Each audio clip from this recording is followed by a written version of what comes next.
Welcome to TheoTrade. This is Don Kaufman. July 6th, 2022. 8 minutes left inside of the trading day. S&P's up some 10 handles. Can this flimsy market rally hold? And if you look at the S&Ps right now, hey, listen, I'm not even sure that the market rallying is going to hold the last 8 minutes of the trading session. But I'm really referencing in this point, it's not a little bit of a bid under the marketplace today.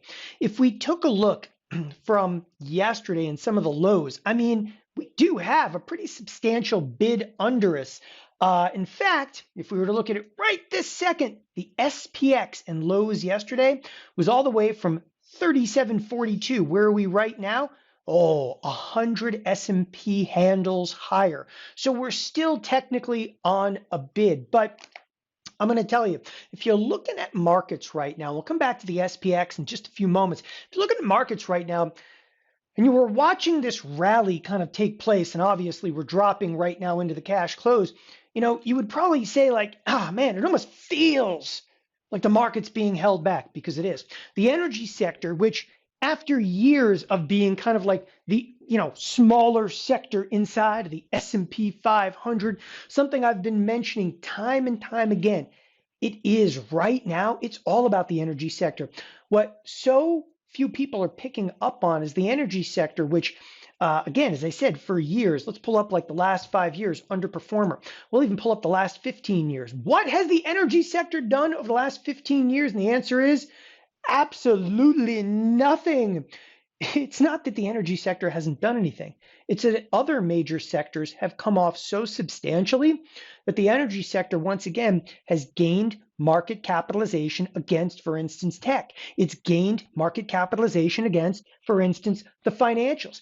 And the energy sector becomes pivotal once again to the S&P 500. And the reason I'm mentioning this is because the last couple of trading sessions, energy's been down. It's been straight down. Okay, it's been hideous. And I'll tell you what, argument here is if the XLE is actually off by 1.6%, or even earlier today, the XLE was actually down by the tune of over 4%. Again, it actually rallied back up, which is what in fact allowed the S&Ps to kind of regain. If you look at some of the lows in the S&Ps this morning, yeah, guess what? That happened to coincide precisely with the lows inside of the energy sector. The energy sector allowed for the S&Ps to get, again, what I kind of term that flimsy rally, back. If you looked at yesterday's trade, the exact same thing is true even of yesterday. I mean, yesterday, yeah, the energy sector dipped hard, but as it came back up, it allowed for the S&Ps to kind of rally, albeit minimally off the bottom.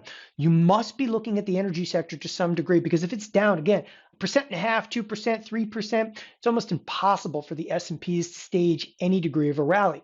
With the energy sector, okay, you've got to couple it to some degree with the financials. Now, the financials, what have they done over the last couple of weeks? And the answer is absolutely nothing. All right. They actually, hit a new low.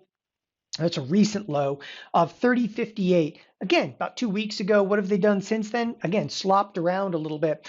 But if we do not have upside potential inside of the financials, it also is going to really constrain the ability for the S&Ps to rally at all. And that's why I'm saying, like, hey, can this flimsy rally kind of hold? Well, for any rally to take place at this point, we need to see just a wicked bid come under the energy sector. You need a huge bid coming under the financials.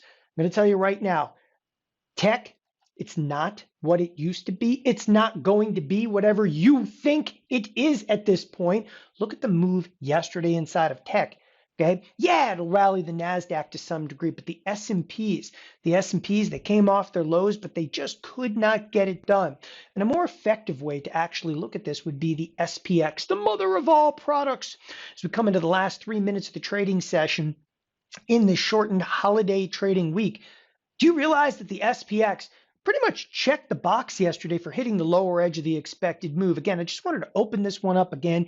It's 37.42, the lower edge of the expected move. Okay, happens to be none other than 37, basically 38. What are we? 4 points off.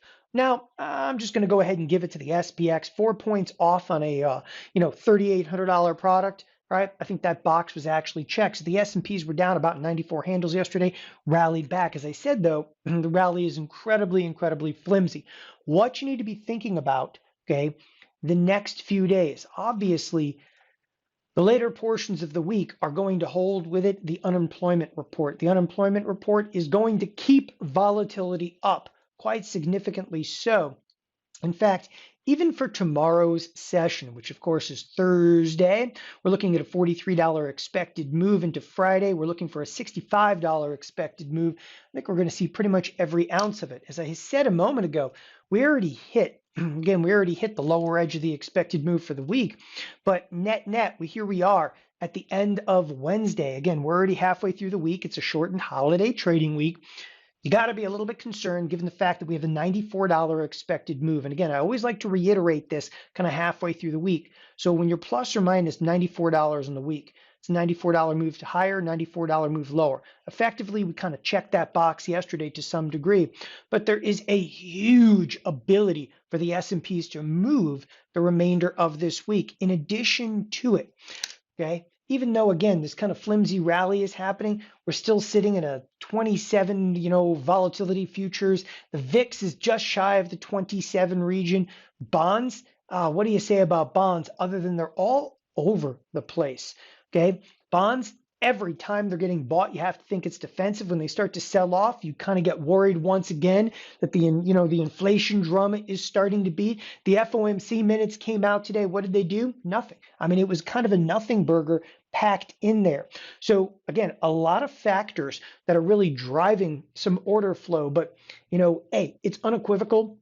You got to key in to what has been the big driver. And if you will, it has been nothing but a detractor from the S&Ps over the last couple of trading sessions. As long as this energy sector starts to weigh down, okay, it's going to hold the S&Ps back to a much larger degree. And with it, on a day-to-day basis, we have seen none other than the financials. Those are the two sectors right now, okay? If there's any chance, just any chance for a rally, you're going to need, again, financials and energy with it. That's it for today's daily update. Have a wonderful evening. Bye-bye.